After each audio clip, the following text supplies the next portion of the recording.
मुफ्ती साहब, PUBG game खेलना कैसा है? शरई एतबार से इसका क्या हुक्म है? देखिए, पबजी गेम खेलना नाजायज़ है। उसकी कई वजूहात हैं।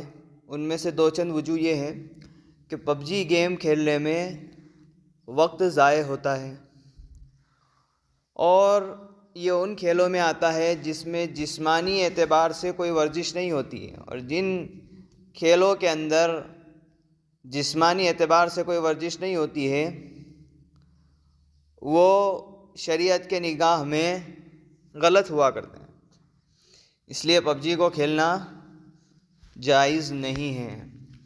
इसके अलावा एक मज़ीद मालूमात ये हुई थी कि पबजी गेम खेलते खेलते एक मोड आता है उसमें, जिसमें खेलने वाला एक जंगल में जाता है और वहाँ पर जब उसकी पावर ख़त्म होने लगती है तो पावर को बढ़ाने के लिए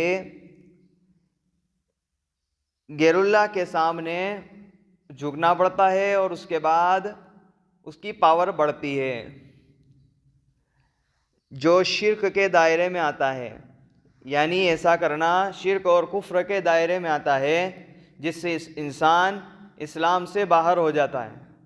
और जब इस्लाम से बाहर हो गया तो उसे तजदीद ईमान यानी फिर से कलीमा पढ़ने की ज़रूरत है। अगर निकाह वाला है, बीवी वाला है, तो ऐसी सूरत में तजदीद निकाह की भी ज़रूरत है। उलमा ने ये भी लिखा है।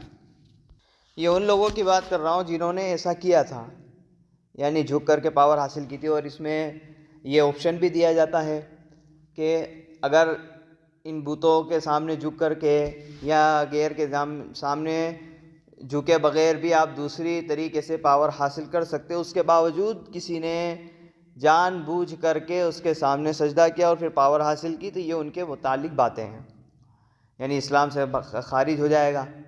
और अगर किसी ने ऐसा नहीं किया है, इसके बग़ैर खेला है, तो भी बहुत सारी बुराइयों के होते हुए इसको खेलना उलमा ने नाजायज़ लिखा है।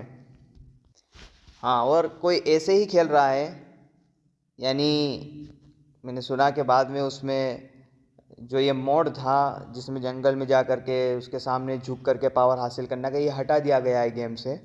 लेकिन उसके बग़ैर भी अगर कोई खेलता है तो इस खेलने को नाजायज़ तो कहा जाएगा, अलबत्ता ये नहीं कहा जाएगा कि इससे इंसान दायरा इस्लाम से खारिज हो जाता है। और खैर इस तरह के खेलों में मुलव्वस होने से बचना चाहिए।